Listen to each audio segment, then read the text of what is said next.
All right. Let's see. Am I online? How is everybody? Come on. Oh, it's got a. Hello, everyone. How are you doing?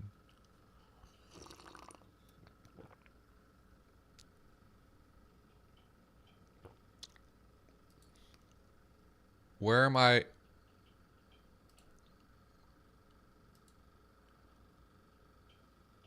I'm hearing myself, and I need to figure out where is that coming from.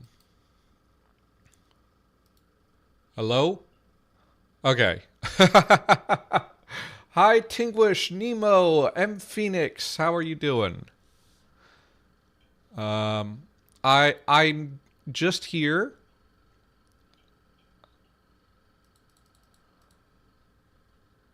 There it is. Yeah. I just closed that. I can just monitor on here on my thing to see that I'm still streaming. Uh, I'm sure that you guys in the chat will tell me if I'm offline. I just wanted to start out here. I've already just recorded an announcement on this, so look for that to jump on. Hi, Logan. Oh, I'm sorry to hear that you are sick and your kids are loud, but I will entertain you. Uh, this is my entire job is to entertain Logan Kersley. Um, so I wanted to highlight this because this just came out. The 11th Language Creation Conference has been announced. It's going to be April 11th through 13th, 2025 at University of Maryland College Park Language Sciences Center. Um, there's a call for proposals, and you can go to that page, and you can see um, there are you. These are their focus areas. Um, so if you're interested in constructed sign languages, if you're interested in studying the conlang community, particular conlangs, any of these things, then consider submitting. But you can submit on anything, right? Uh, Lots of times it's just people talking about particular aspects of their own conlang or talking about just their general process, anything. And they also have a bunch of different options of presentation slots. You can't necessarily choose this. It's kind of like it'll be a back and forth of like what what you would feel you need versus what is available and how they feel to allocate their time, because it's a 3-day conference and they have limited space. You can't necessarily guarantee that anyone would get the 55-minute slot, but we can see if it works out. Joshua, I don't think this is the right channel to be doing that. So, uh, so, um, so let's see. But anyway, and you'll find all of the details for that there. The interesting thing, before I get on to my own show, they have host proposals for LCC 12 already announced. And that's February 28th, 2025. So you got like 2 months. If you want to host the Language Creation Conference, then you can jump on that, and get all your stuff together, and submit by February 28th, 2025, and you can be holding it any time in 2026. I wanted to highlight that because, for one, I have not seen the LCS ever do that before. Historically, the LCC has been like every 2 years, and they give a long it's a long time before they get stuff together and start asking for host proposals. But this time, it's like really tight. They're doing it before LCC 11 is out. I'm not sure what the reasoning on that is. Um, and like, if February 28th, 2025 is too soon for you to get a proposal ready, I would probably suggest, like, if you are going to be in, like, in college for the next few years, like, get started on that anyway, and maybe you'll be submitting for the next year. So that's all I have for that. Let's jump to okay, let's go find our poll. So I don't need that to jump up. So I had a patron poll here. You do not need to be a member. We'll find out when, like, registration stuff all comes out, but I believe that it used to be that members would get a discount on registration. And if you are attending online only, that's always free. You just watch the live stream. So and that's another thing. It's in Maryland, at the University of Maryland this year, but there's always remote options for both presenting and viewing. So if you can't make it out there, then that's fine. Now, this poll ended up being contentious. We had some votes, and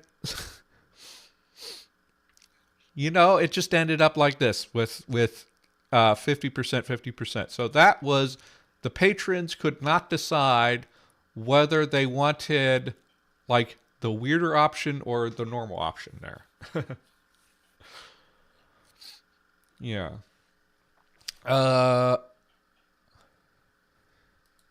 So where am I? Okay. So let's talk about what that means. That kind of means that I can choose, or I can do what I want, right? I think that one of the things that is causing a hitch on this is that I did not think about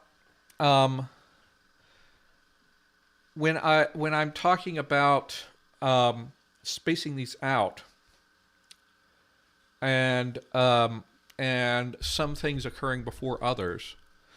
One thing I didn't really think about was, like, the forms are being generated as if all of the sound changes applied to everything uniformly,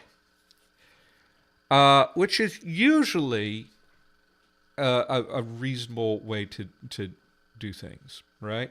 However, if you are saying that certain grammaticalizations happen before others, then you may want to think about what time this happened in the timeline of your sound changes. And given that, I'm thinking I'm going to change something about how, and this is going to change some nouns too. I still want this idea that the class suffixes are younger.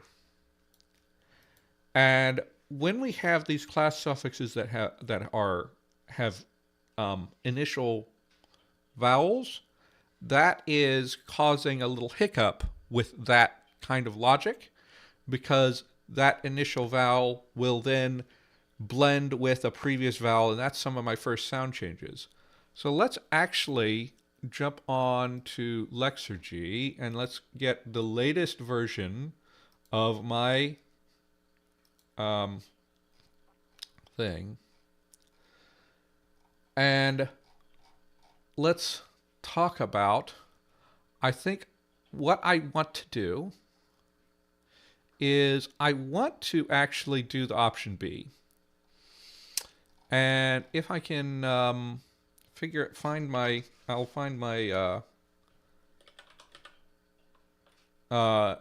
my inflection work thing so I can previously I had just done it like this and wait, okay, so I want the right, so like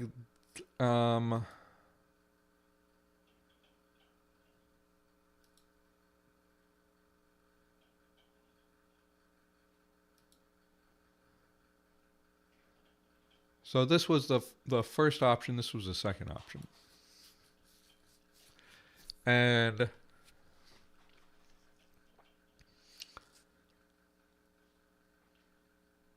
if we go to like the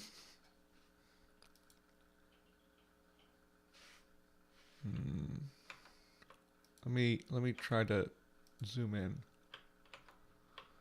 View.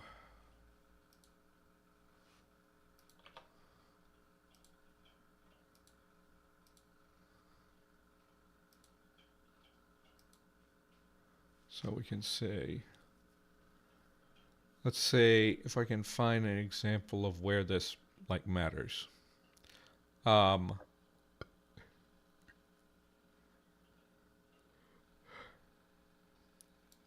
So we had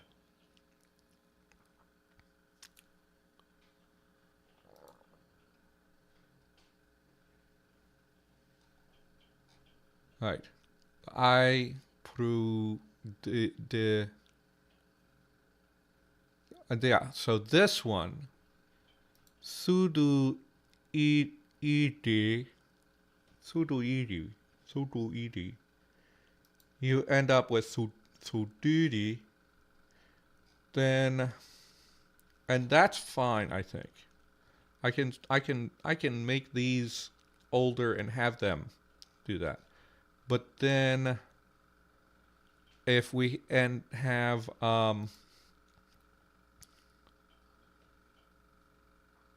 then we have sudo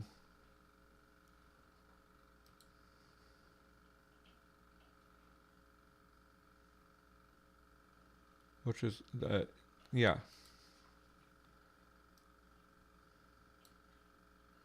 Sudo, right? Because there's that's the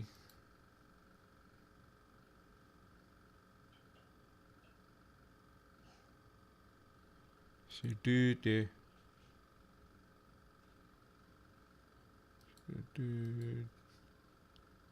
okay.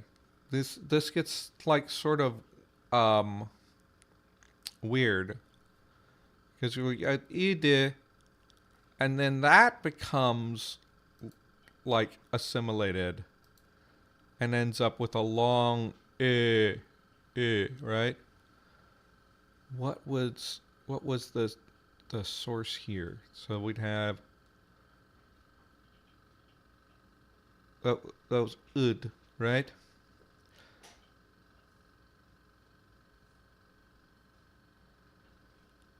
So I'm thinking that instead, like, let's actually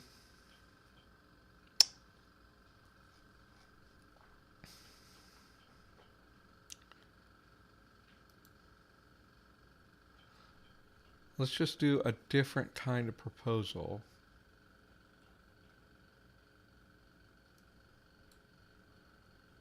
So which one of these was the second one? Yeah, through this to I. Yeah. So here, let's grab all of these.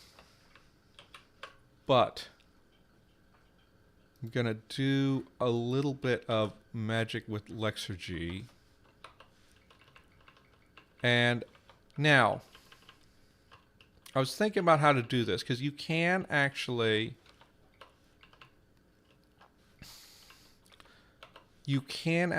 go and like choose at what stage you like what sound changes you apply in Lexergy. However, that can get a little, if I'm gonna do this with every single verb, that can be a little bit extra involved. But something I can do, actually, I don't need to, I will do this in a different way. What I will do is I will edit my thing here. I'm going to put a pipe in.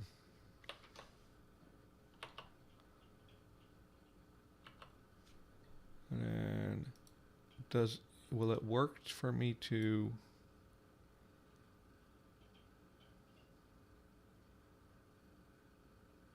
yeah.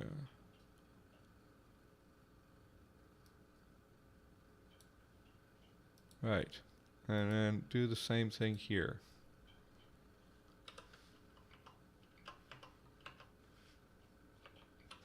Hey!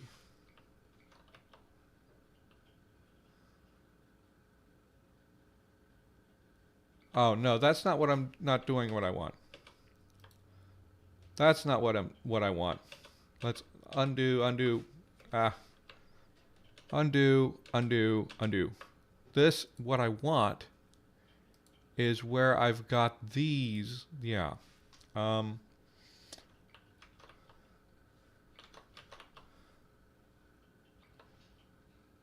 Except I don't want it there.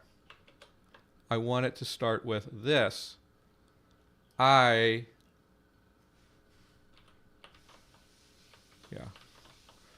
Don't mind me. I'm just confused about how my own things work. And then we can do that. That. Oh, no, that's not what I want. Ah, I see. I have... My formulas are a mess.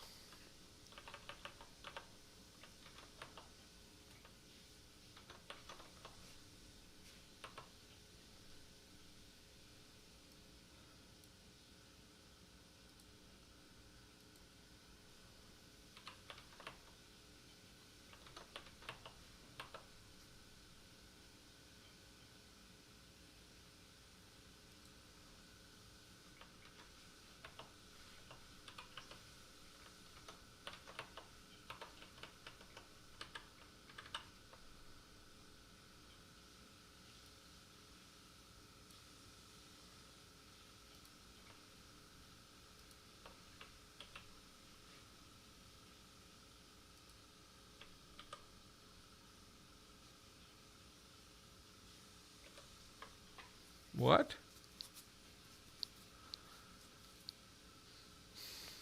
Oh, okay.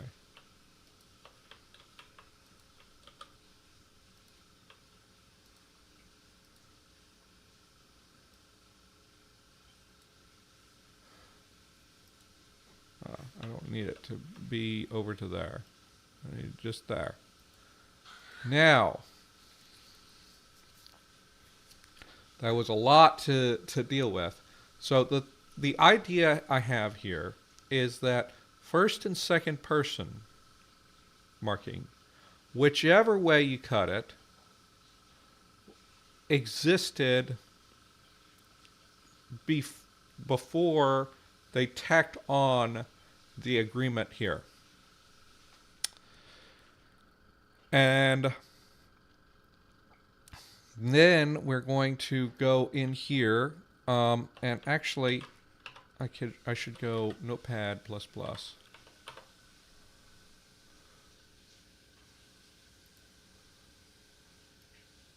Make this easy on myself by doing a Control H.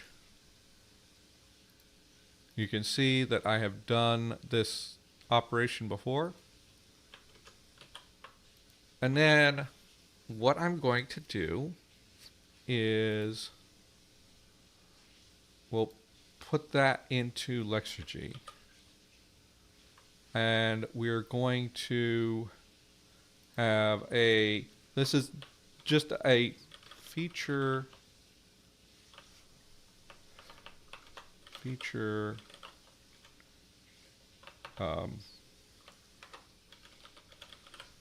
and then this is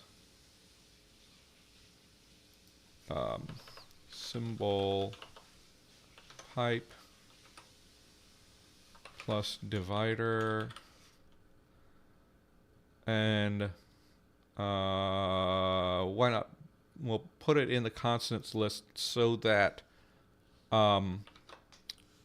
just so that syllabification doesn't yell at me. And then we're going to have, so let's go front round vowel length, vowel laxing, vowel raising. I think actually to avoid this getting a little too weird, we'll make this happen before vowel raising so that we don't end up with a weird things happening. Okay. Placeholder deletion and do equal do and becomes nothing. So let's see what happens here.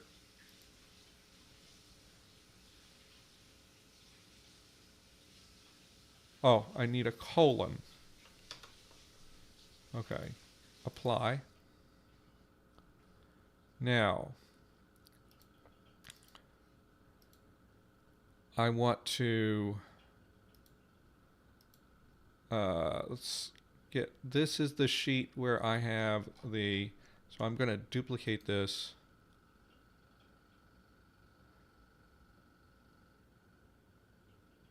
Can I not just duplicate a sheet? Okay. So let's grab all of this.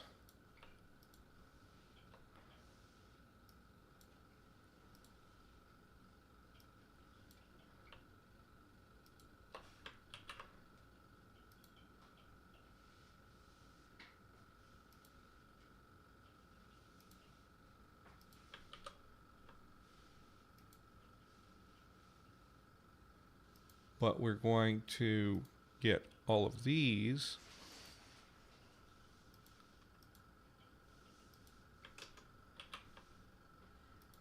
And hopefully I can do this. And then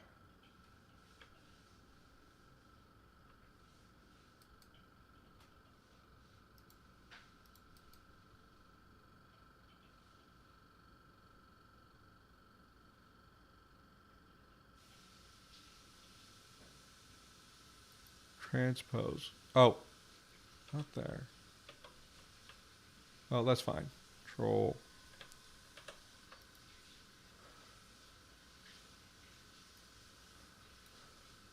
I will have this all. Oh no. I didn't know there were errors in there. So let's find the errors. And let's look at the errors here.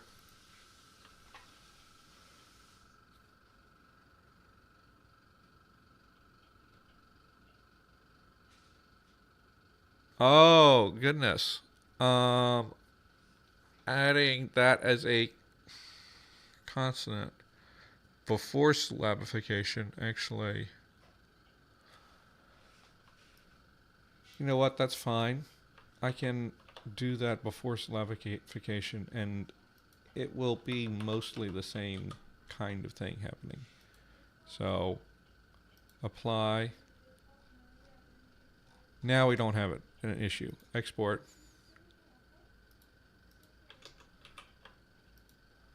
Now let's actually, and then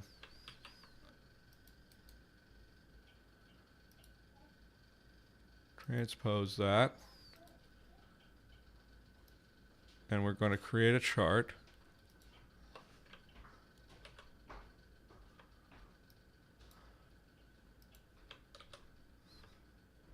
Hi, Jake. Sorry, I'm trying to get this sorted here.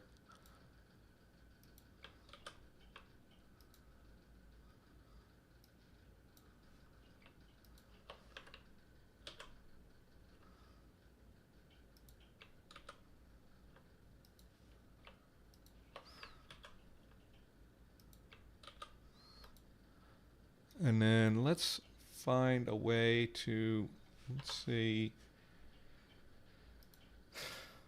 Let's go to the end of our notes and just like start and just like paste that in. These are, so this is what I had before.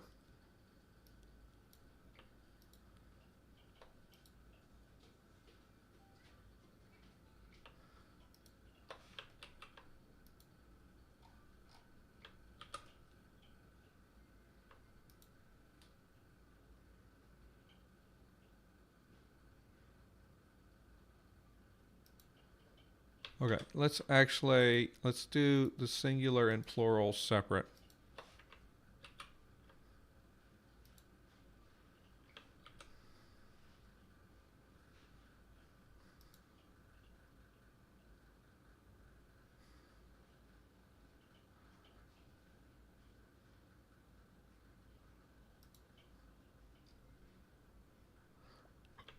Oh.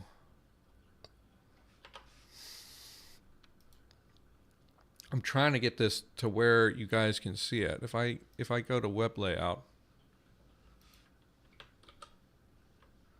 Okay, there I can. Why are you doing it that way? Okay.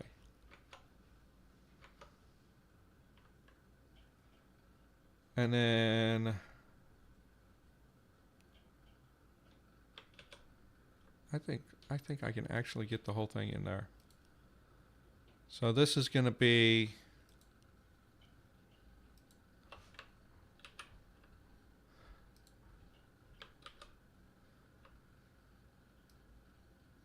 and then let's get the new idea.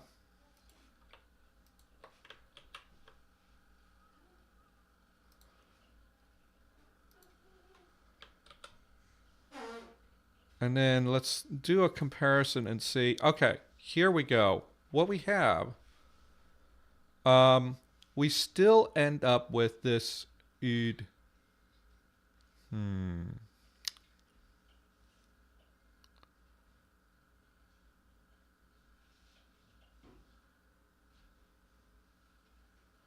Right, this is staying, so I may need to do it in another different way.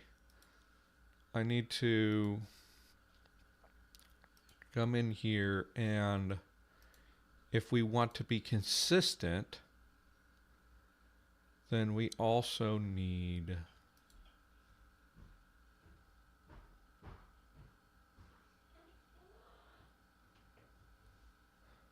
okay. So actually,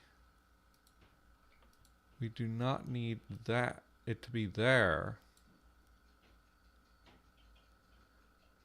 What we need is for these all need to have the thing there.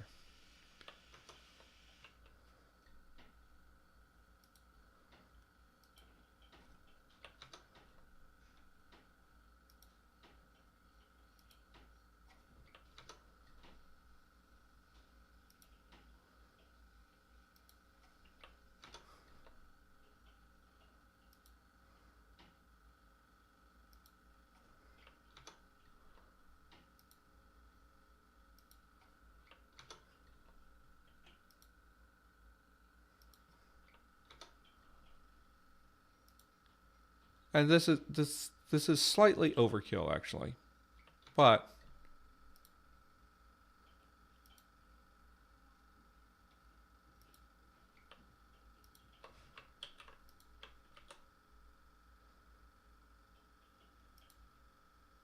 and so let's grab these forms again. Let's do all of our operations. I apologize. Your second hello. Yes, yes, Jake. Always got to say hello to Jake.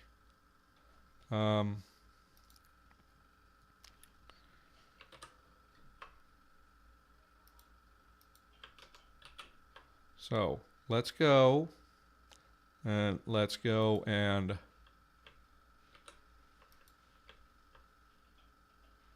done with that. Apply changes. Are there errors? No. Export. I don't want the inputs. Now we go to the sheet 4 and we're going to transpose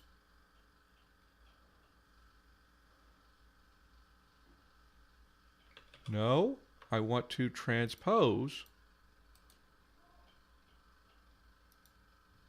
There we go. Reconstruct this whole chart.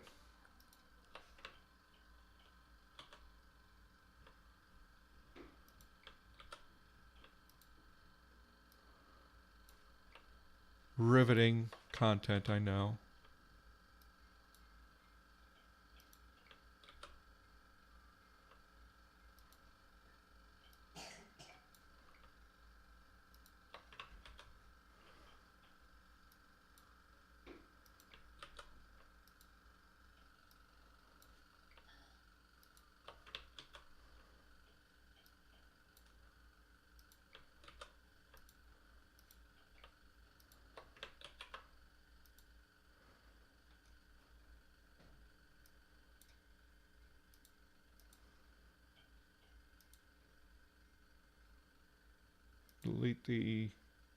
Delete the entire table, paste a new one. Okay, so now we still got to do. Okay, so there must be something else that is causing that, but we've got like hiatus going on here, right? And I kind of want that, right? However, we get this, right? Kih, hab, ab,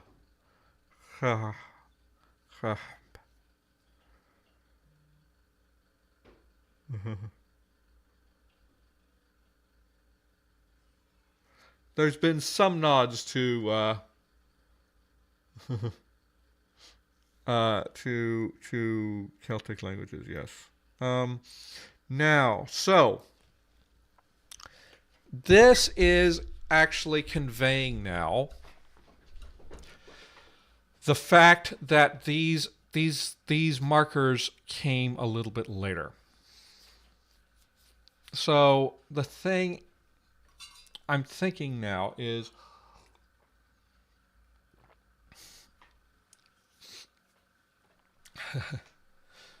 well, yeah, we added retroflexes. It's not entirely Celtic-ish, but there are some Celtic things going on there.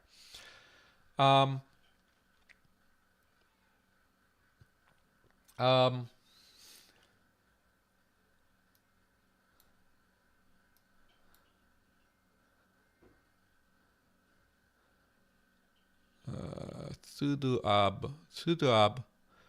So I'm thinking about what of these things we want to have happen, right? So if we look at these forms, Sudeprud, Sudeprud, Sudeud, Sudoot. Sudoot. Sudoot. Okay, so there's an issue here when I do this. So we may want to take care of that, where we've got an H deletion happening here that I probably don't want to do. Okay. Because it's really weird to have a transition from a vowel here to a deleted H. So this,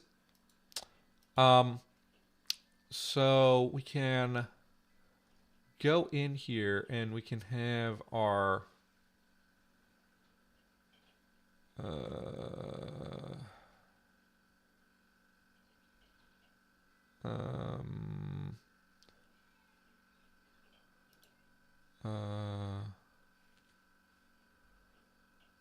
let's see.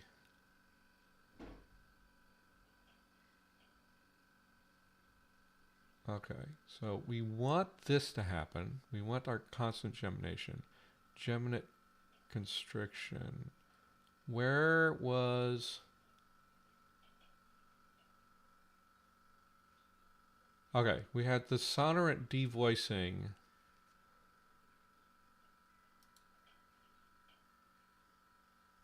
So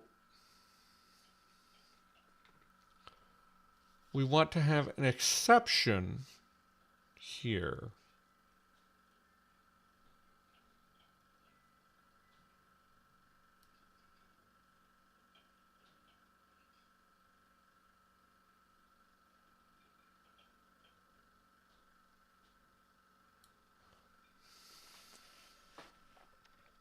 Let's see. And what is up with this? Why are these identical? So we want to have an exception here when there's a vowel in front.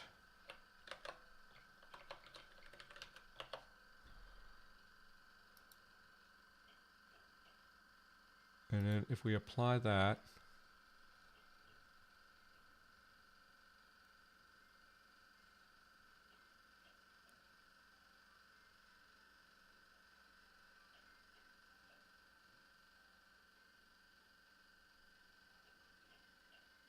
wait, why is this happening?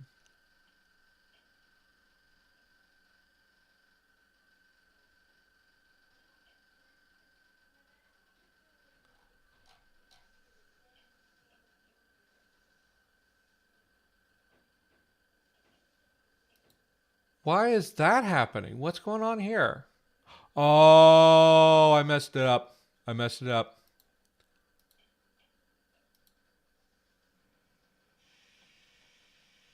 Okay, I messed these up.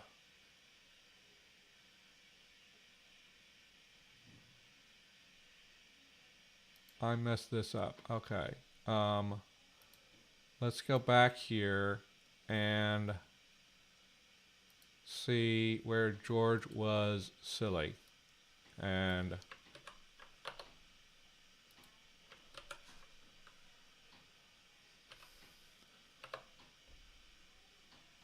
no, that's not it. Where exactly, let me trace back where this went wrong. So this one, oh, it's up here because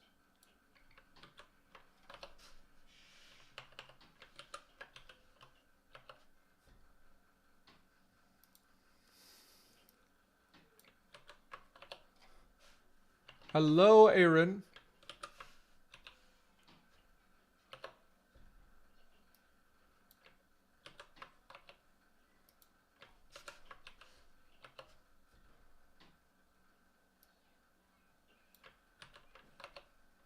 Some of the Celtic callbacks have not been implemented yet for people who were asking about that.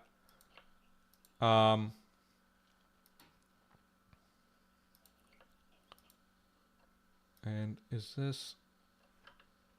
No. Yeah. So we can do this. And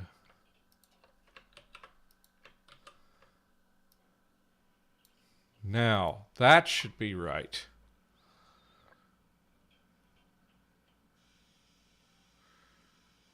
And if that's how it works, I don't know that I actually need to do that. We're going to have this happen. Okay. So, um, and so now let's do it all again. Fix it again. This is a faffing around episode. And then let's go over to here.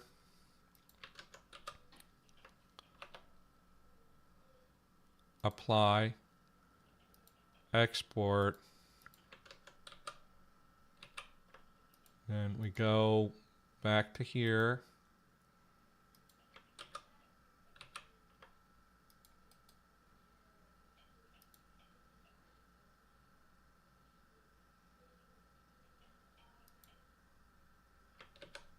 No, I didn't want to do that. What happened here?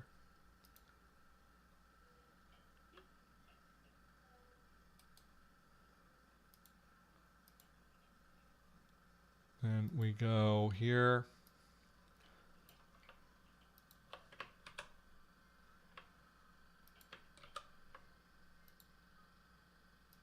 I know that there should be a better way to do this.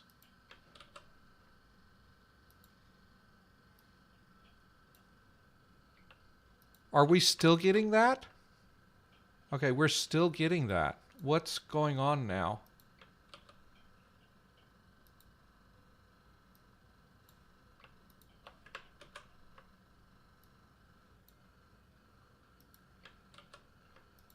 Okay, so we still got this. We still got this form. Okay, view. Let me zoom in for you guys.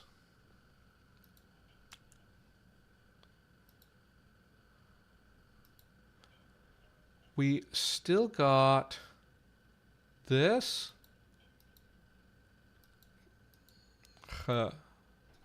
Why? Let me get to that. So we still got this form. So what did I do? What did I mess up there?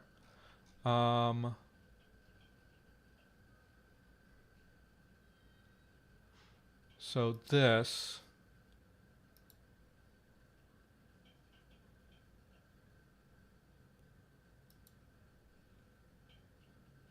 So it's not doing it.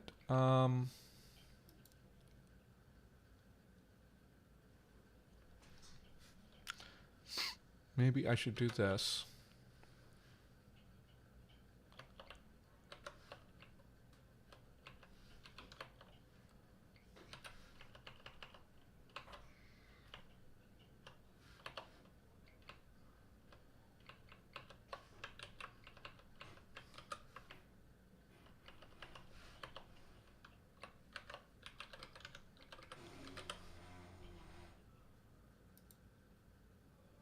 Now let's apply that.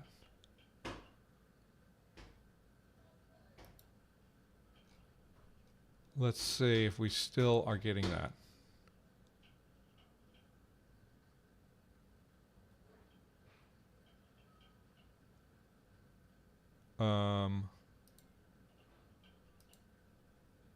Okay, we have errors happening.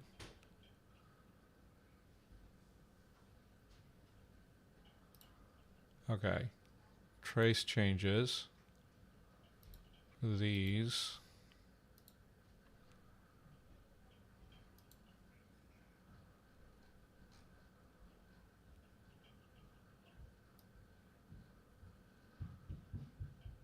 Sonorant devoicing.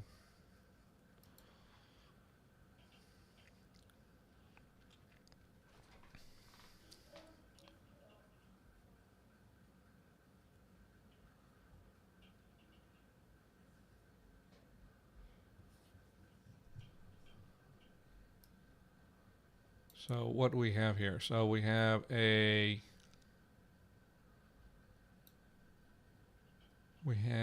this.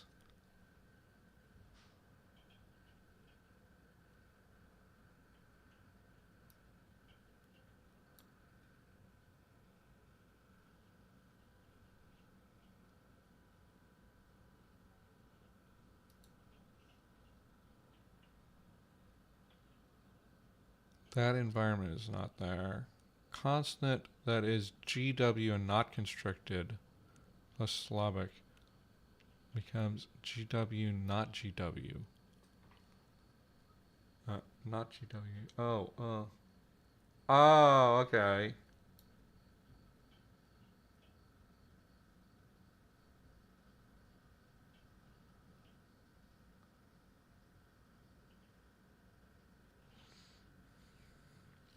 Because it's the H. The only thing H is GW.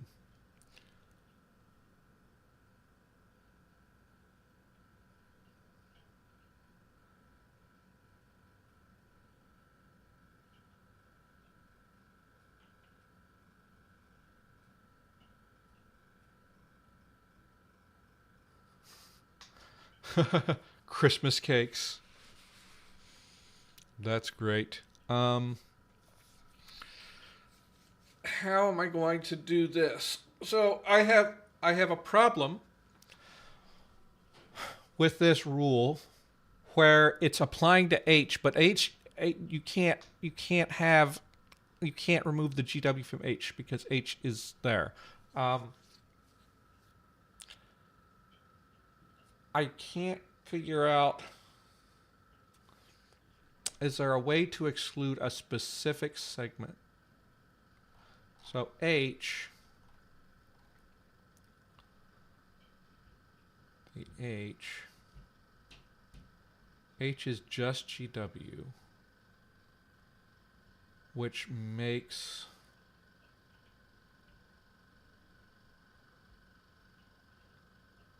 and then we have aperture, aperture, aperture.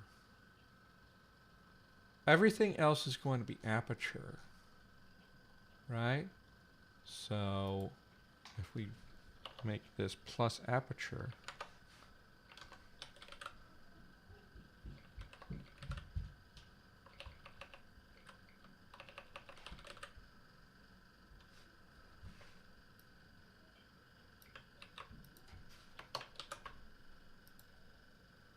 then fingers crossed this will work.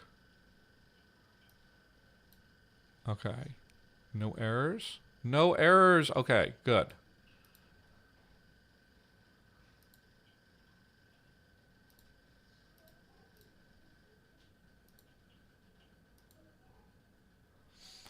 Okay. Now I think we are finally getting things sorted out. Okay, so let's go back here and let's put these in here.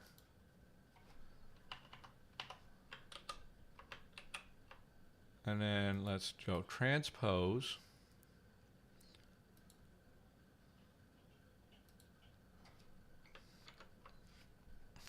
And then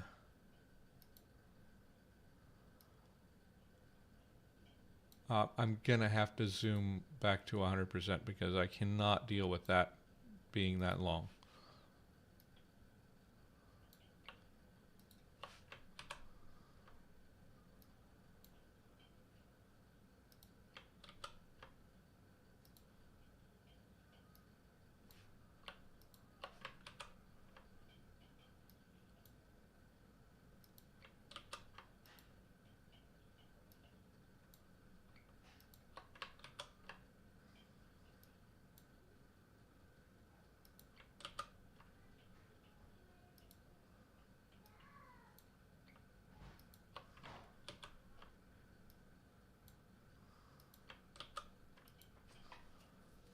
Okay, now we should be able to get that table into Word now.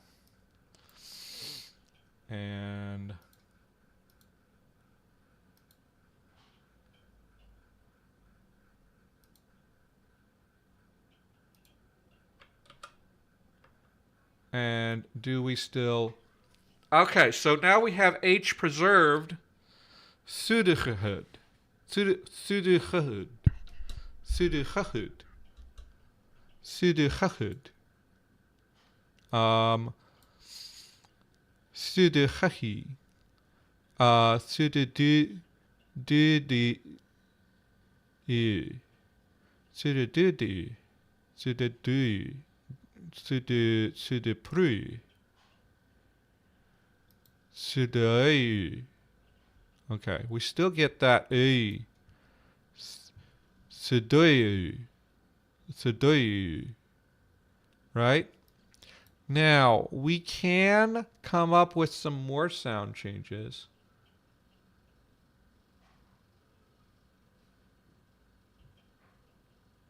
I don't know that.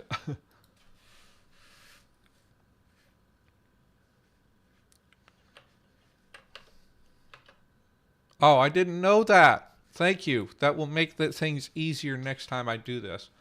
So, which kind of paradigm do you guys prefer? Do you prefer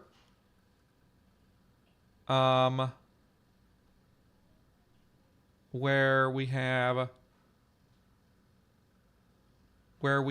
the all of the vowel changes applying here, or do we have or do you prefer, like, so here's an example. Sudui.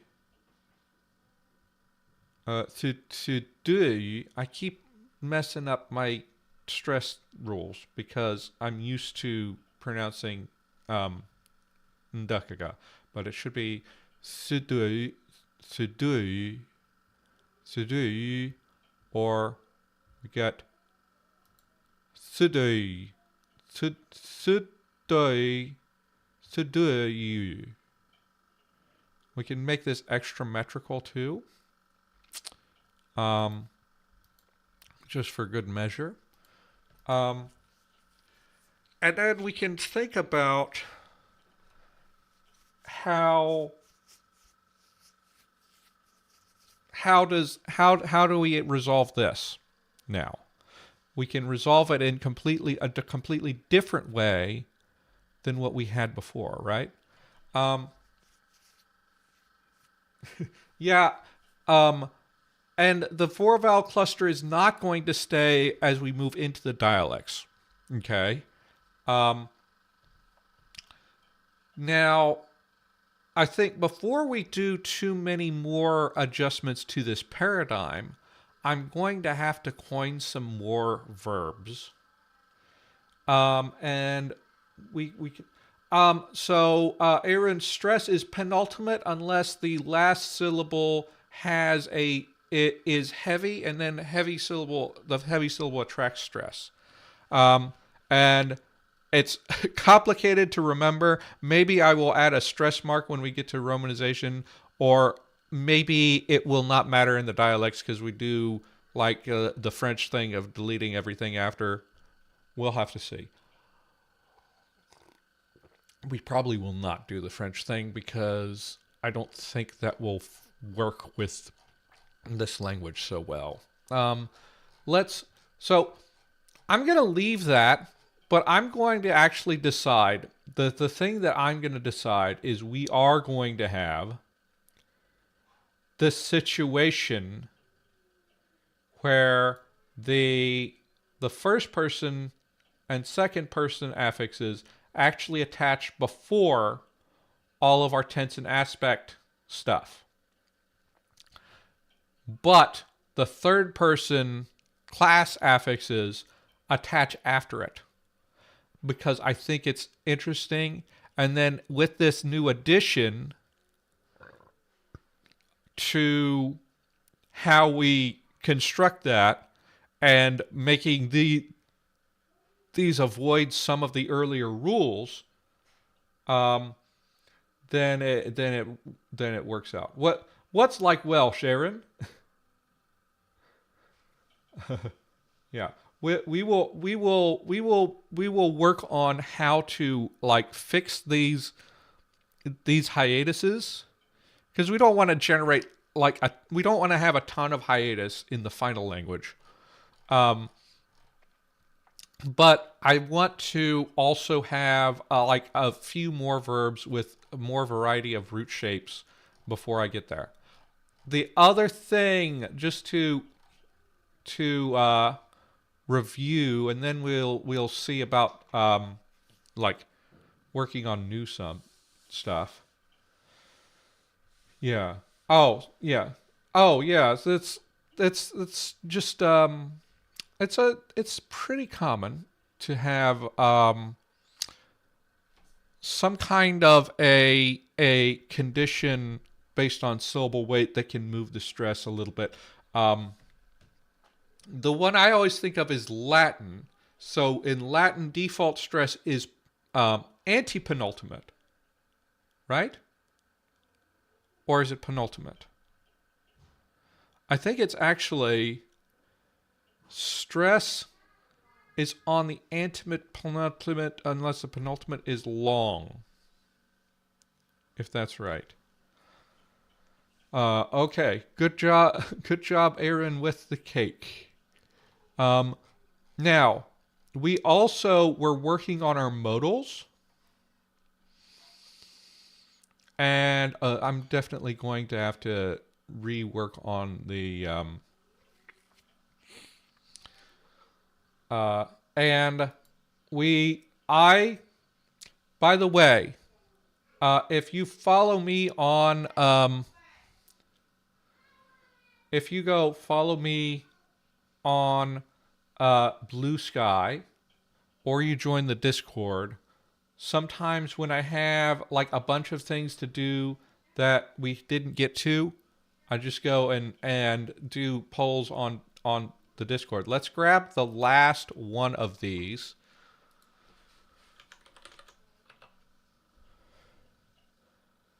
So the word forgive, go to the results, and that ended up being kub.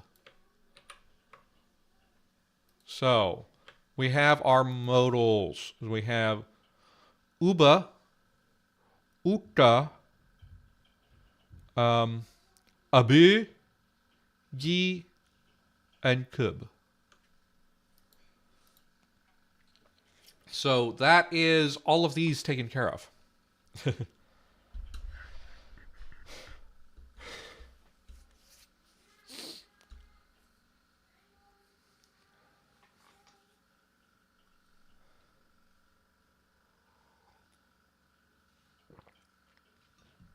Um, English.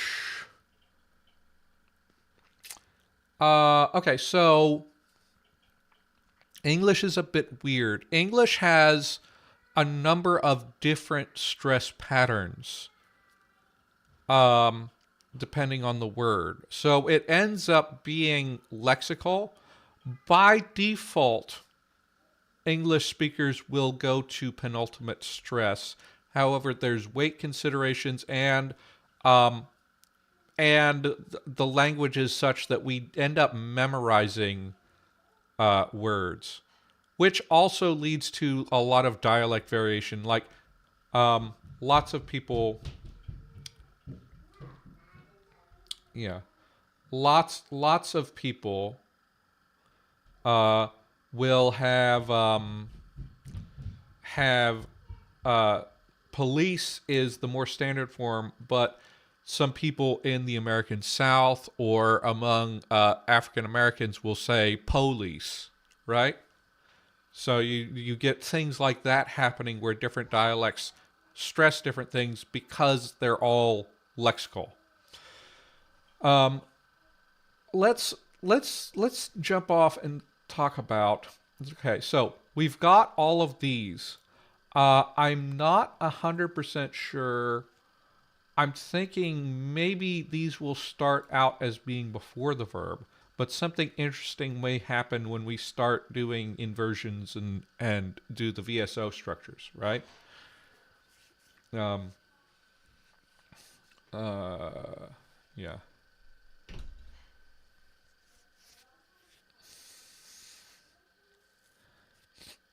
Nemo, that if you can tell me that would be interesting. I think the noun verb stress has to do with some lost endings or something. Um, so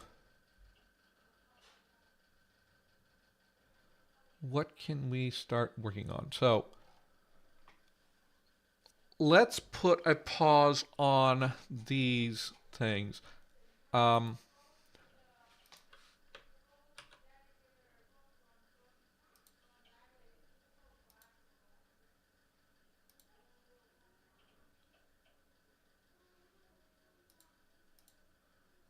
I I want to delete the table. Okay, so I want to move this table up here.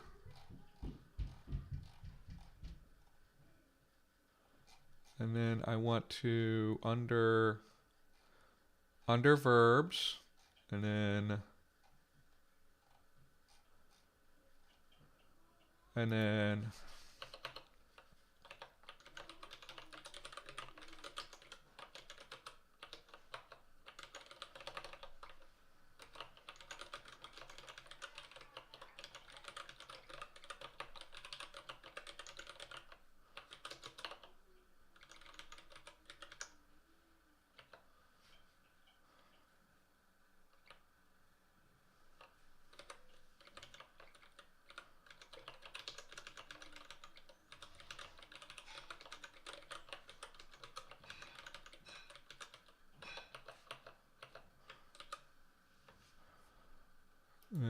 um and we need to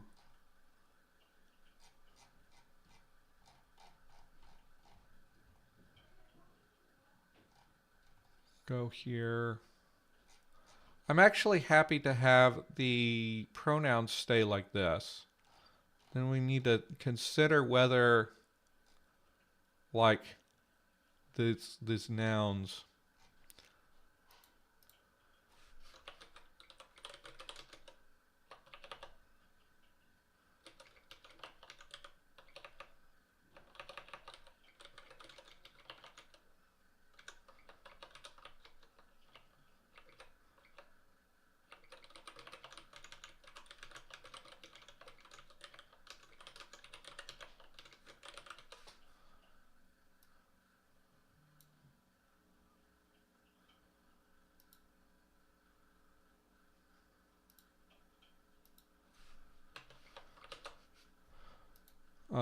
I think maybe we could have it say that everything applies here.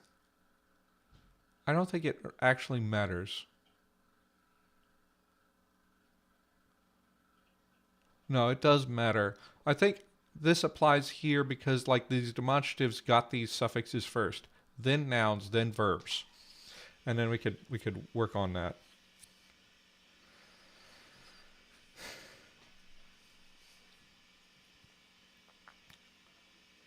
Yeah, the Fae and the dragons probably have fairly regular discussion because fairy is close to the prime material plane. Um, I don't know how much dragons will talk to the outer planes people.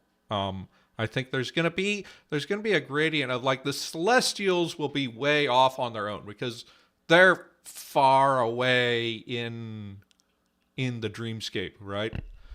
But like the fiends have come closer and they'll talk to the fae quite a bit, and then the fae will talk to dragons quite a bit, right?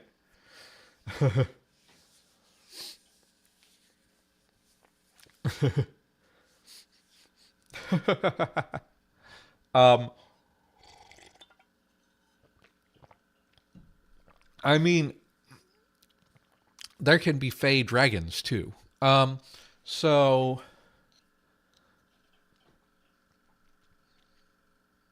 that's an extra terrifying thing. Okay, so here's what I want to do. so that I can test paradigms, I want to make some more roots.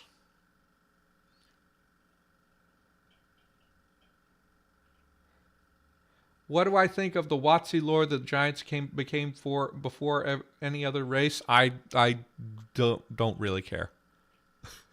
I am I am making these languages without referencing much lore aside from just the minimal amount you can glean from stat blocks in the SRD.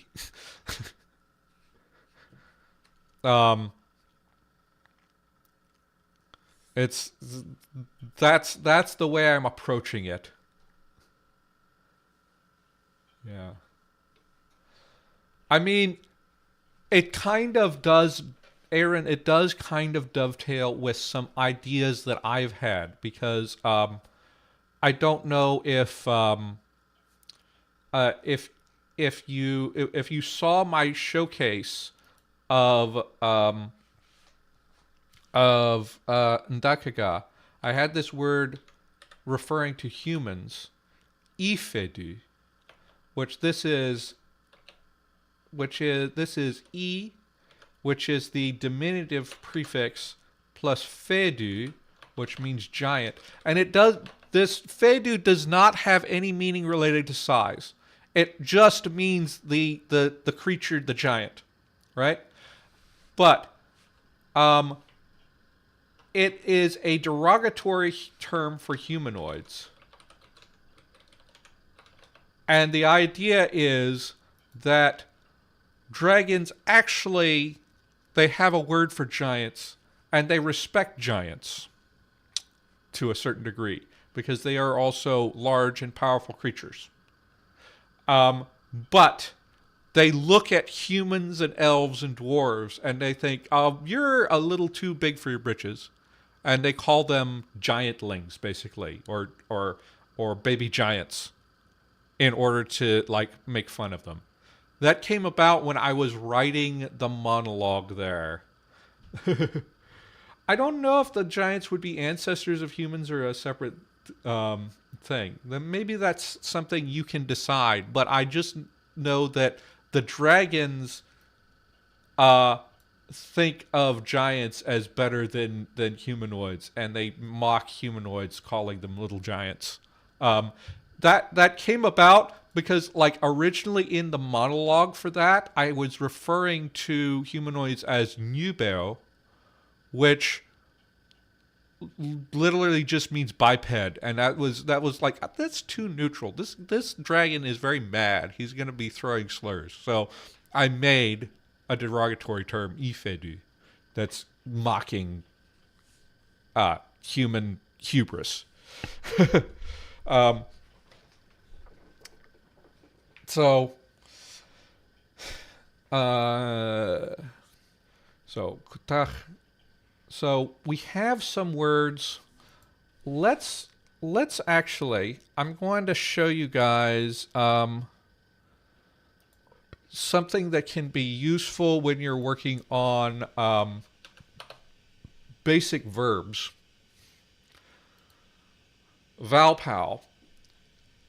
So they have a huge list of, they have a big list of verbs, right? And the thing is, like, you go into these, and it also shows you syntactic frames for these verbs, right? So, like, you have the person. So we have verb meaning appear. You have the appear beneficiary, cause to appear location, right?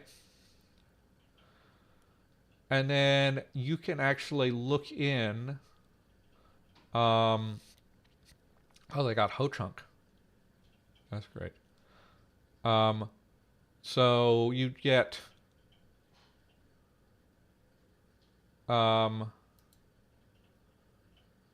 so it's a little bit, it's sometimes difficult to read here. Um, but you get a locative, but like you have these different roles, right? And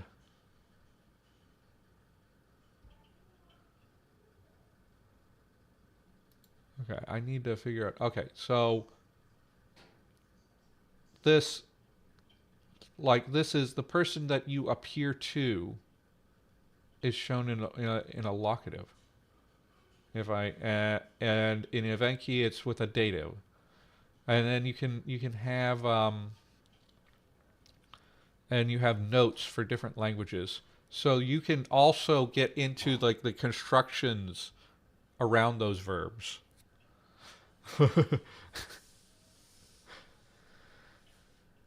So, but at the beginning, we can use this to help us find some basic verbs that any human language or human adjacent language should have, right? Now, what do we have already? Let's search through our things that we have established as verbs. We have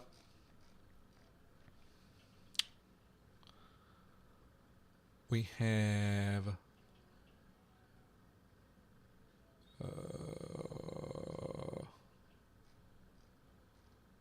we have the to fly. I can delete this table. We've got to fly that we were using as an example. Let's say obsidian and switch to Sylvan. I probably should combine these actually into one thing because the languages. So we've got some nouns.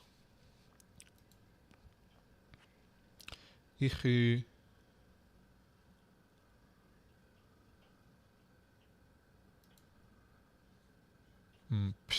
Pista.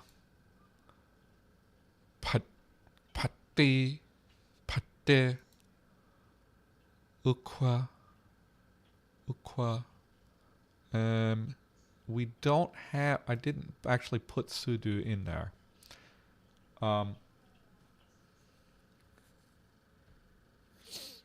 You know, I'm not necessarily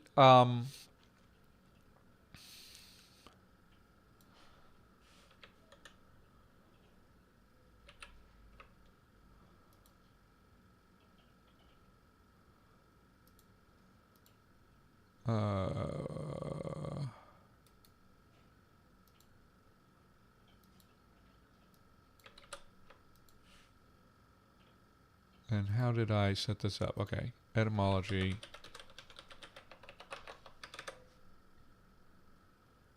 And is tudo.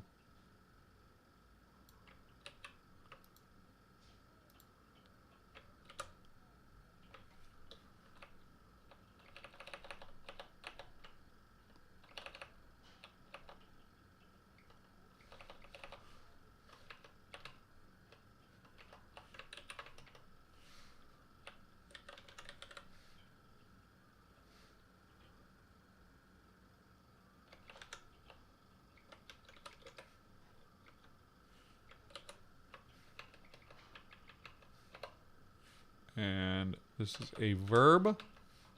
We'll just call it a verb for now.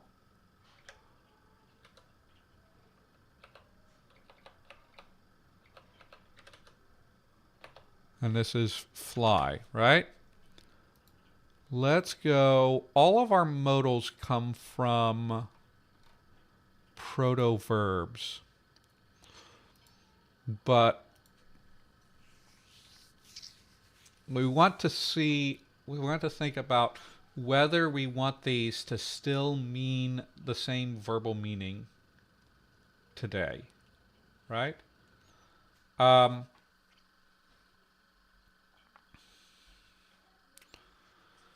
so I'm gonna consider, because like oftentimes like this original verb gets eroded away and then it gets lost. Um, so, however, I think these ones are still full verbs. So like so we can have ka. Let's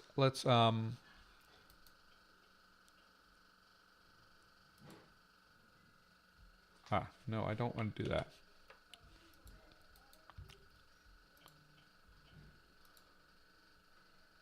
So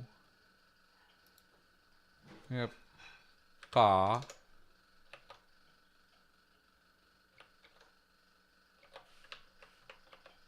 Should actually be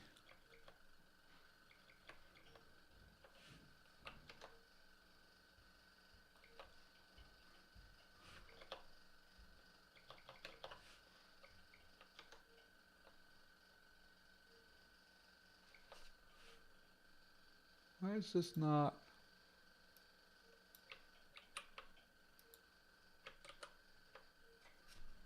right?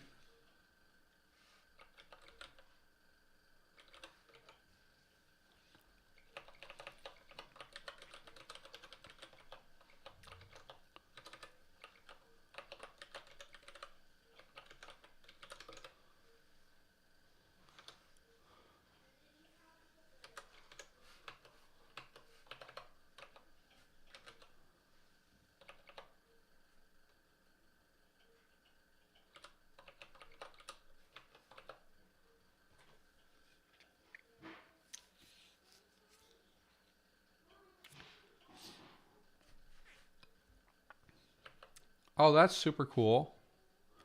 Yeah, I've done a few things. Mostly the metaphor for in Ndakaga for magic is to dream, right?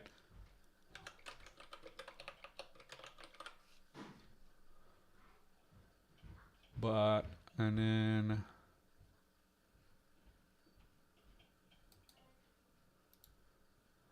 let's actually Kutach. Kutach may be a good test case for us to see how this stuff works with a different verb. So Kutach, I think, still means to walk, at least at this stage.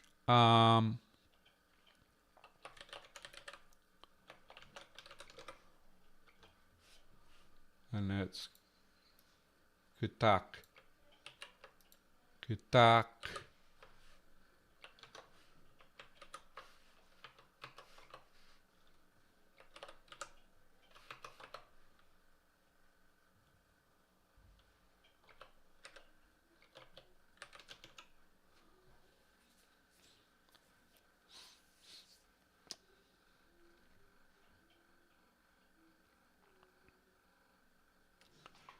Uh-huh.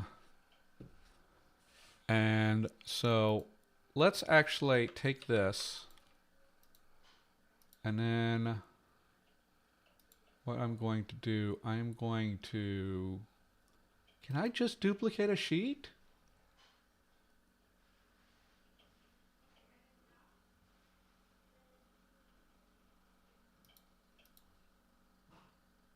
Okay, so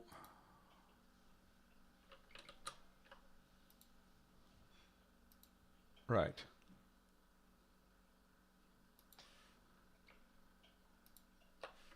If I to take this, let's actually make sure we get everything. And I do all of my stuff to it.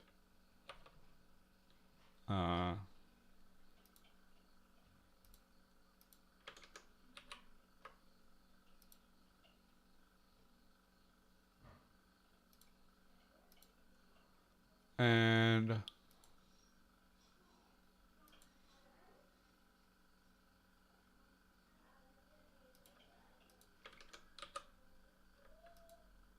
apply. Do we have errors here? Export.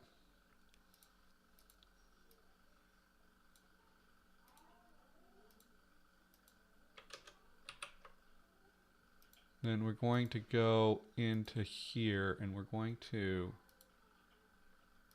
put this here.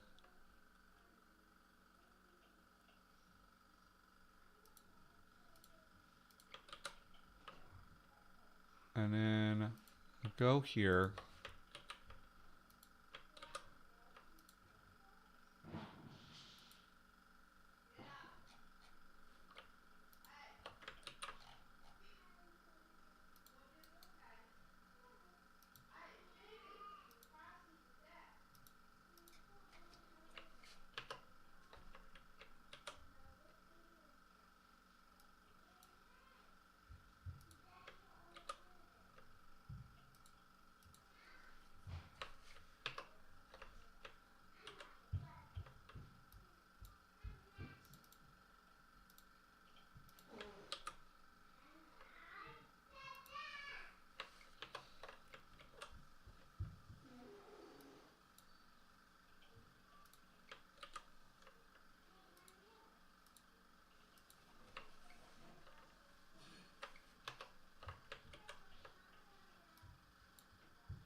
And okay, here is an illustration of what I like about doing the historical method, right? I have two verbs here. They're doing, sorry. Are you hearing that? You are getting two completely different, let me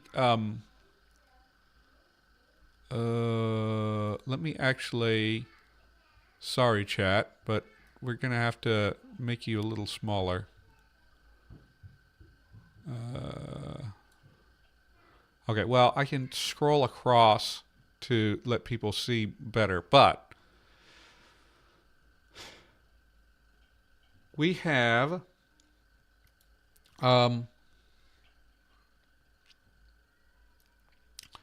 two verbs.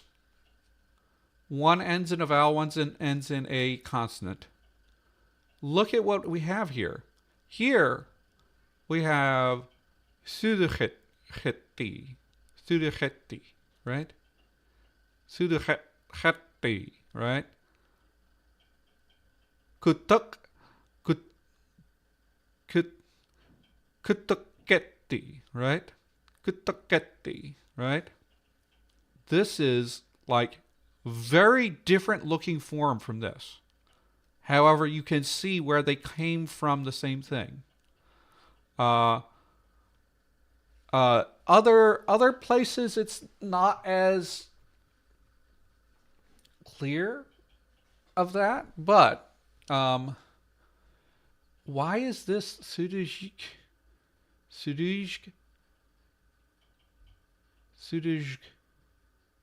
I'm not sure why I'm getting the zh there. I may need to take a look at my sounds.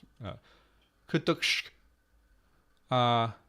Here, we are going to have an extra thing to resolve this hiatus, which will make this even more different from the very simple kutachi, right? So you end up with starting to see these irregularities creep in that you did not plan for. And I think it's beautiful when that happens.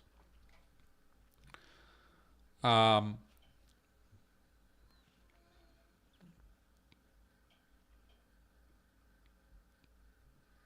what's going on here?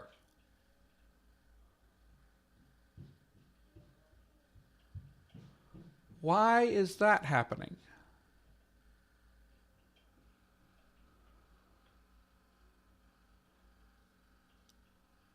I thought I fixed that.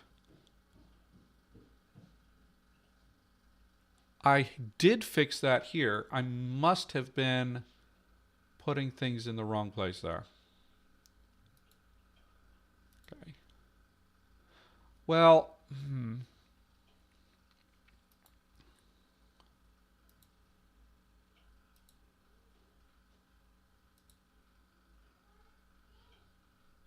yeah, I didn't fix all of this yet.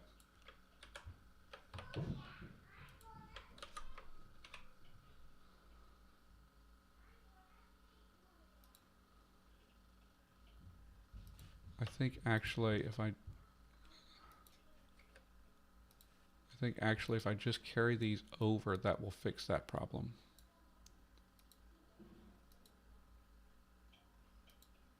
Was I working in a different sheet or something? I don't know. But I will fix that.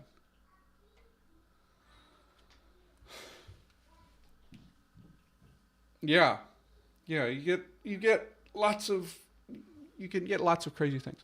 So I think I will continue to refine this, but for the last 30 minutes, I want to talk about something else. I think it is time that we had like an endonym for this stage of the language. Now remember, we have at this point we're talking about Middle Sylvan or Middle Fey is what I'm calling it. Like the original language is like Elder Fey, and this is Middle Fey. And then later we're going to split this into the 4 dialects, and then we're going to make a koine of those 4 dialects, right? So this is not the final name for Sylvan, but I feel like it can be good to have a name that is a precursor. And I thought quite a bit from a world building perspective what we should call this. And here's the thing. So we go into let's make a new section, names. The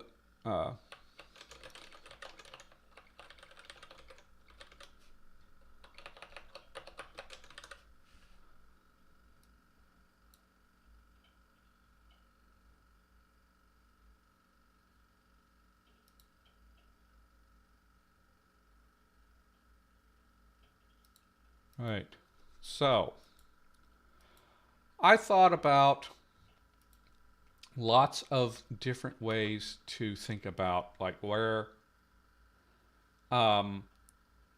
how we would do that, right?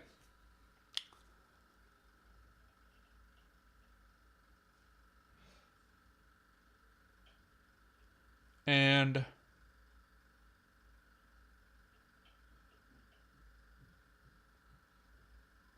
and the thing is, you can have lots of different names for the Fae, but most of them that we can get from real world languages are from a human perspective. The fair folk, the I mean the she is associating them with the mounds. Um, uh, like the mothers. There's all kinds of different things. I want them to be.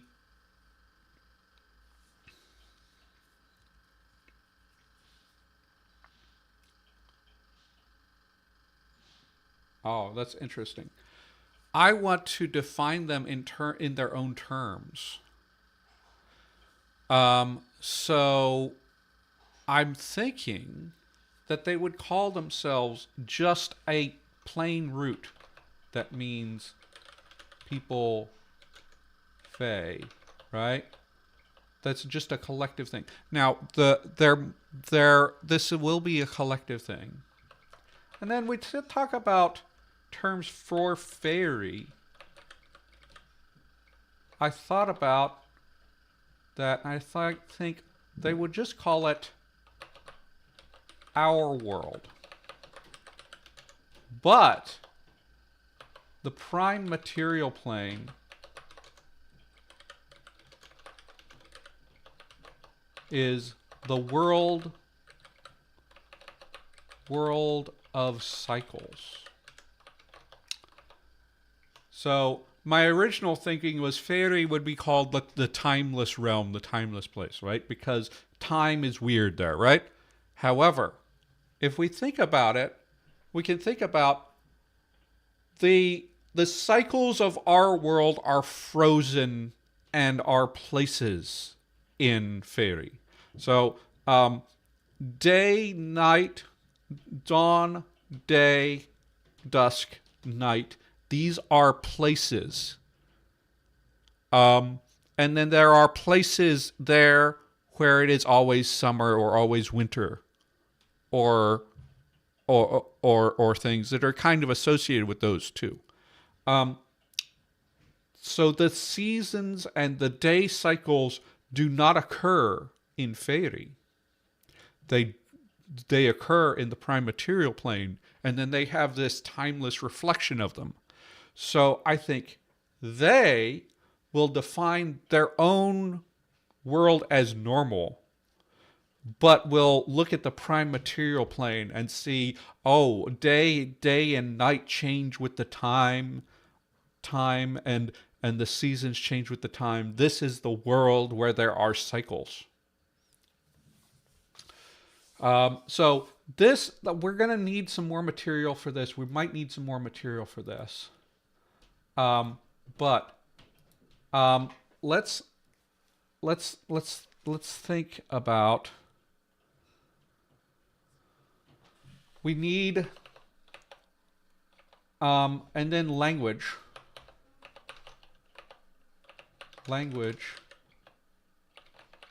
Our language, our tongue. I'm going to use tongue, the classic tongue thing. Or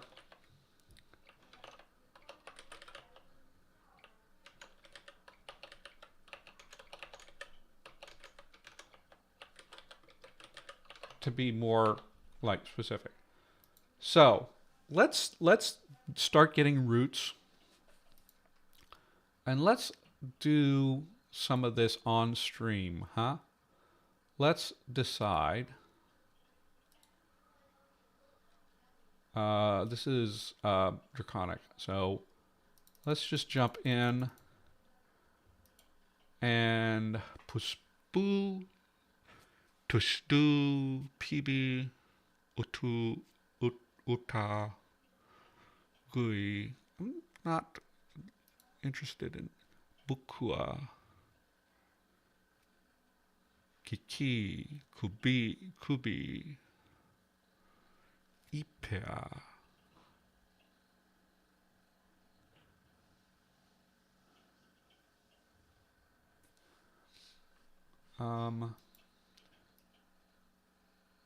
Stay. Okay.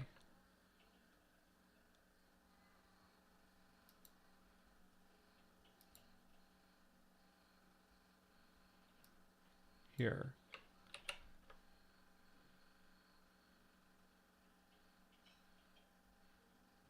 Oh, like,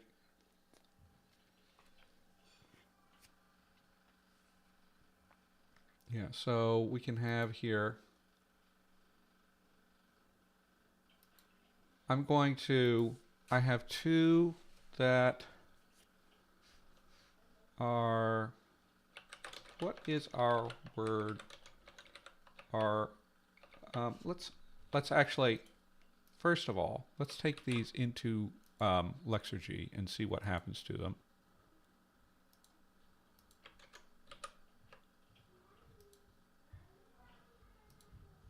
So, hiki, bukua, biki, yeah, biki, ruby, ipea, ifea. Oh, gosh. Okay, I'm going to throw in two options for you guys that I think are particularly interesting.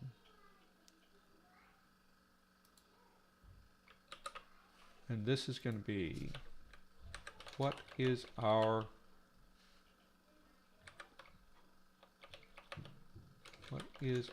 word for people fae? And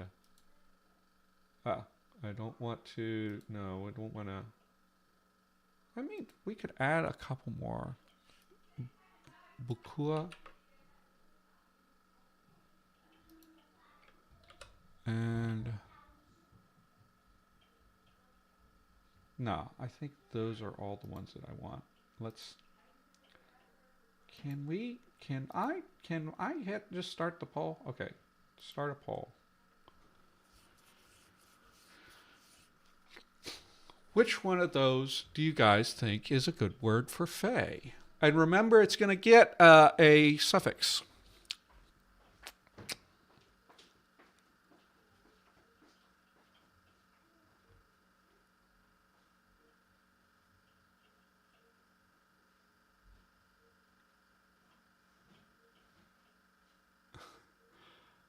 Nemo, so one thing, I don't want to go too far in like explaining away everything in folklore, but a thought that I had is, you know how when you enter in, it's in D&D, but also in any of the in so many fairy stories, if you enter the fairy realm, you do not know when you will get out. Like when you come out, it's unpredictable whether you have spent a few minutes or a few hours in the real world, regardless of how much time you've spent inside, right?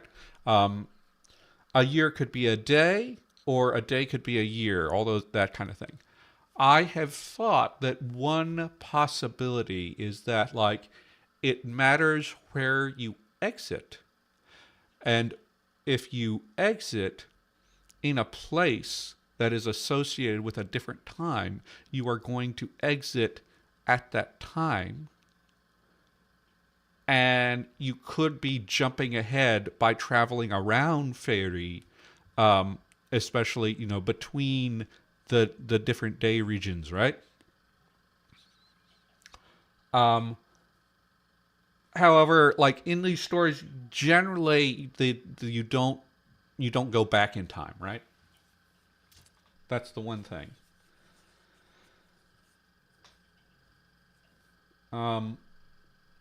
Okay, how many people have voted? Okay, so it looks like we have a winner, a pretty clear winner. Ifea. Now,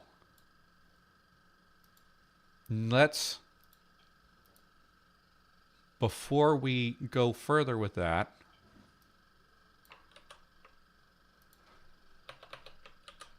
Ifea, and I'm going to add the predator. So that's eek. And actually, I'm going to test two different ways of doing that. So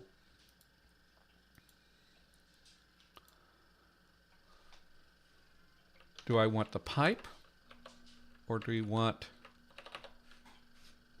not want the pipe? Let's see if there's a big difference And that can affect how we're going to do everything in the future. So apply. Why is it ifaj?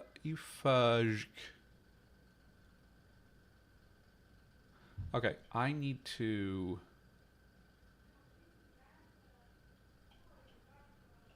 Where is that?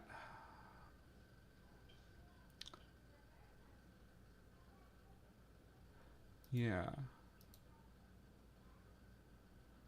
This should not, I think this should be conditioned. There has to be a constant before this. Because that's just too much. Let's try this. Ifaik. Ifaik.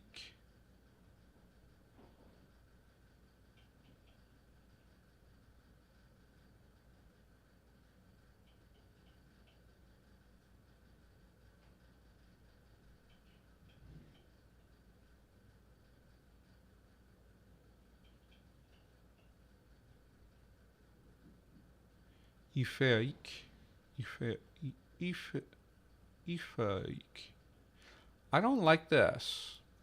And I'm not sure why it's doing that.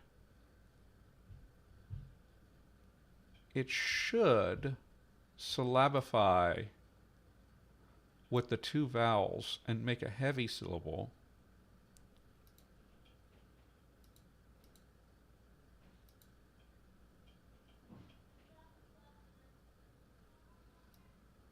But instead, it is preferring to make them two separate syllables. And then ending up with weirdness.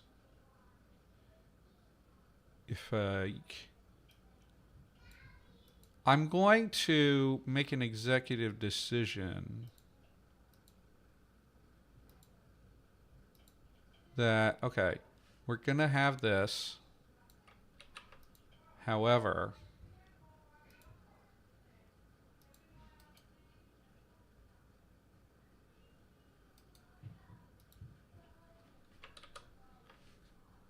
it's Ifeaik. Ifeaik. Ifeaik. Is it Ifeaik or Ifeaik? Right. And then I will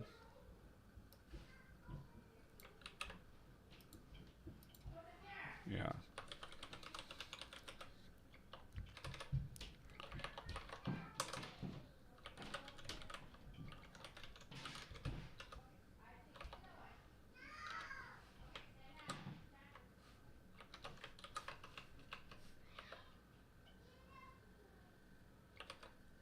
It's noun class 3 for predators.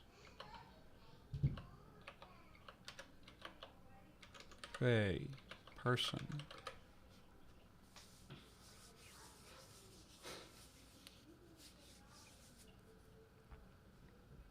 Yeah, I don't know if I would necessarily like make that firmly in stone. I think maybe it could be a possible explanation. Okay. So this didn't seem to matter. However, I need to like adjust some things here. However, we can let's go back and we apply again.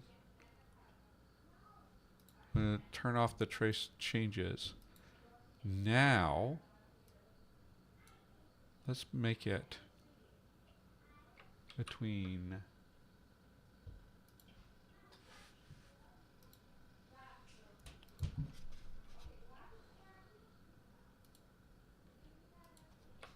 what is the word for tongue?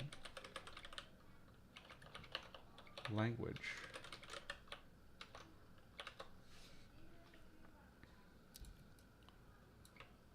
And we'll go with bukua.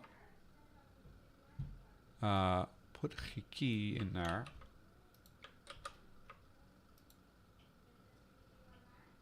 And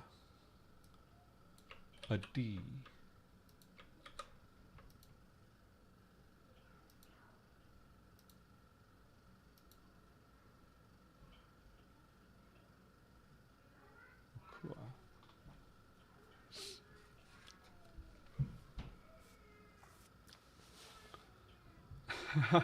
I don't know. I don't know how they would have stories about humans. I think they would be very interested in the humanoids. Um, Now, remember, we're talking about the D&D world. There are actual Fae that live on the prime material plane, or descendants of Fae that live on the prime material plane, the elves. All of the elves have Fae ancestry. So, when you think about that, um, okay, okay, Bukua, it's Bukua,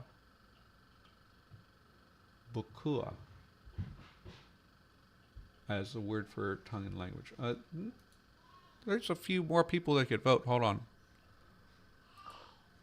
I want to see how many people are currently active. You still have a chance to affect the poll. I will leave that open for a second. Now, what are Fearball classed as? I mean, I would consider Fearball as like some kind of a Fae thing.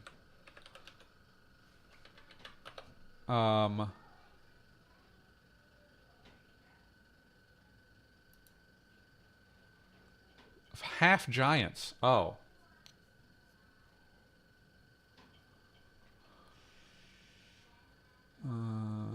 So Fearbolgs are related to giants. So they would not be really Fae. Yeah. In D&D, Fearbolgs are a giant. Which is... Or like a half giant something. Are Fearbolgs in the basic rules now?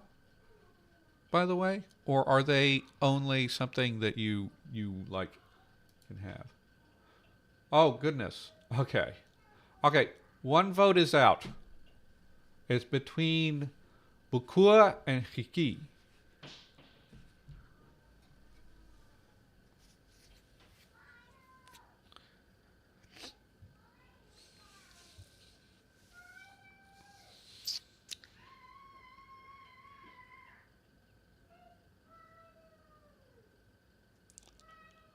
Huh.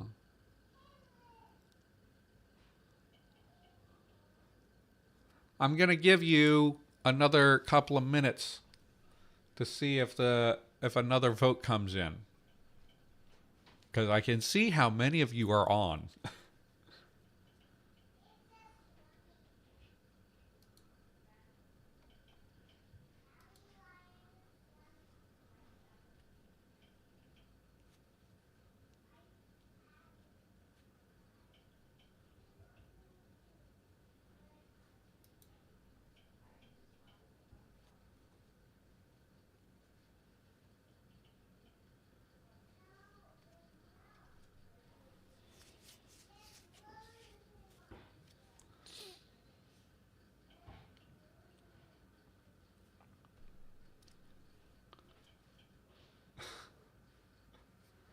Okay. Sorry, Aaron. We can make Bukua mean something else, though. We can keep Bukua as something else. Let's go with Hiki.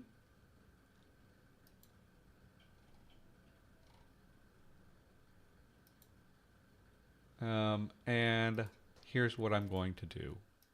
Just for Aaron. So Hiki.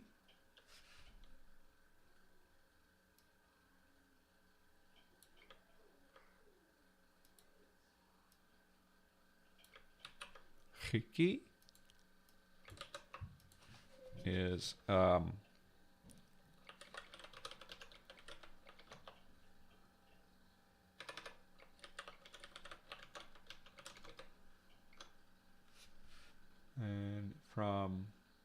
Kiki, Kiki.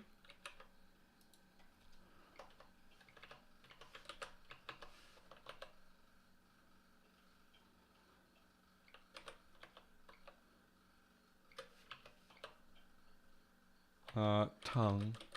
And actually, I need to actually get the actual form here. Let's go. Let's go and see. So here's the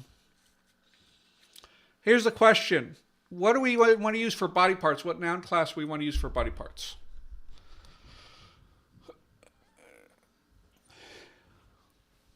We have autotroph, herbivore, predator, decomposer. What works for tongue specifically? Actually, so the tongue, it is growing as a part of your body. It doesn't eat by itself. However, it is part of a creature that eats. So herbivore, predator might work.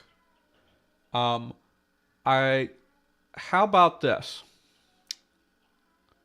It's definitely not going to be inanimate, because that doesn't. But that doesn't really make any sense. Could be decomposer. How about let's do one more vote here, and then we'll sort this out. Let me do a straw poll thing, actually, because so create a poll, make it a ranking poll, and we are going to decide what class is hiki tongue. And we're going to go with, is it 1, autotroph,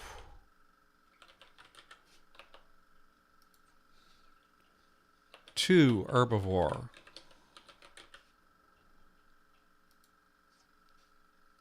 3, predator, or 4, decomposer. Random order, and we will close this at we'll just close this at time. So you gotta get your thing in. We close it at 10 a.m. and we're going to create this poll.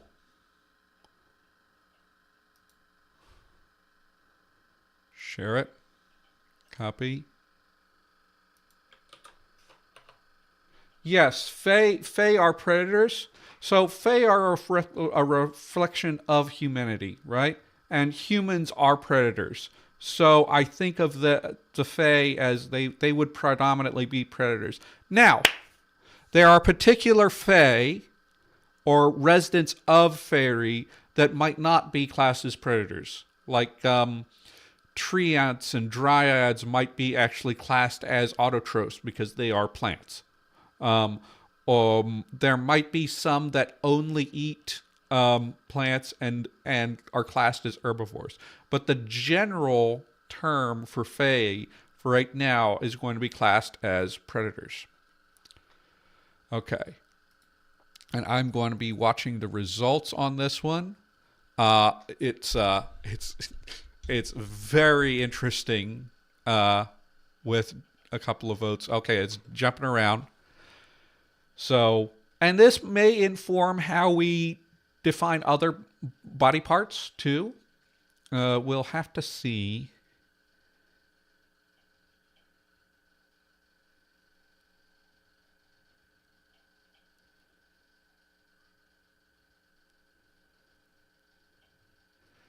Because the thing is, like, I can see it going in different ways.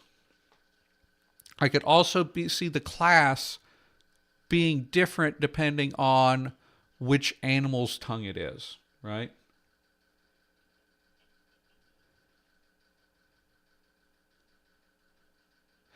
Aaron, well, I think actually that is what my goal is I want them to think of themselves as predators, and I want them to be preternaturally aware of ecosystem rules. That's why I have these noun classes the way they are.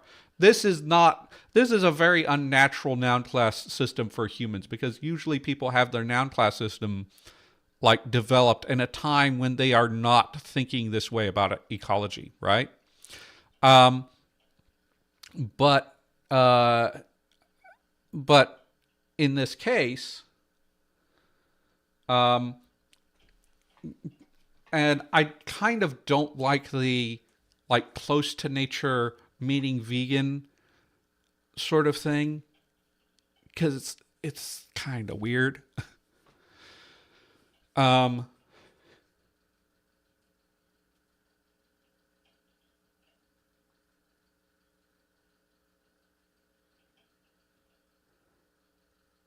oh, like that's another thing is like the different groups are a little bit.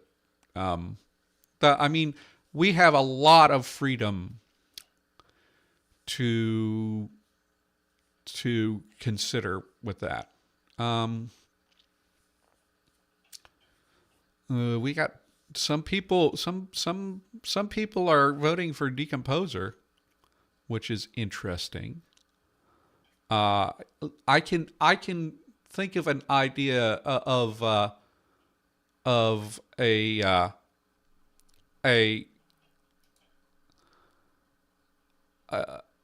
I think I can think of a scenario where decomposer makes sense. However, we have done a poll, and our end of the poll it says that the tongue is a predator, and I need to see what that means with um, with in our sound changes, so that we can think about. Okay. And we're going to do the same thing. I'm going to try it with the divider and without the divider and see which looks better.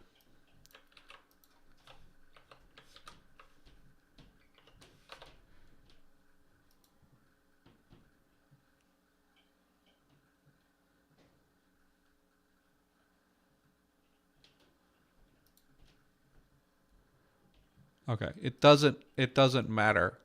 So is hiki. I'm interested in why this didn't end up being the hiki. I would have expected it to be hiki, but not hiki. But I think it's fine. So noun class 3, and then this is hiki. And now I'm going to go, but I'm just going to reserve this bukua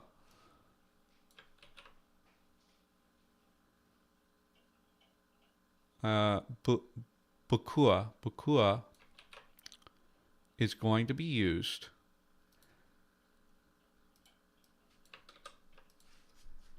And then etymology, I'll just paste that here because I need to go.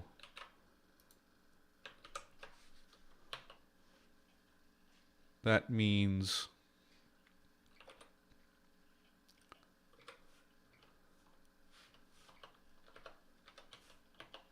world or plane. And I actually think I'm going to make this, I'm going to actually stipulate that this is an autotroph. So this shouldn't matter at all what I do with this. So it's T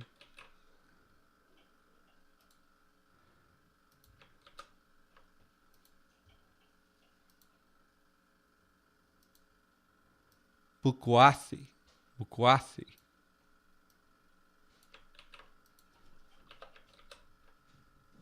Does this actually matter?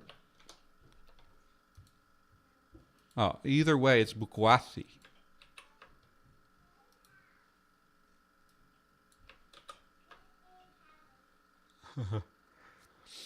Okay, so it's Bukwasi. It means world or plane. And now I'm going to go, but later we will build up our different constructions for the actual names. I think I will do that on stream tomorrow. Meanwhile, I got another Lexember short out if you guys want to see that. And I'm going to say happy conlaying.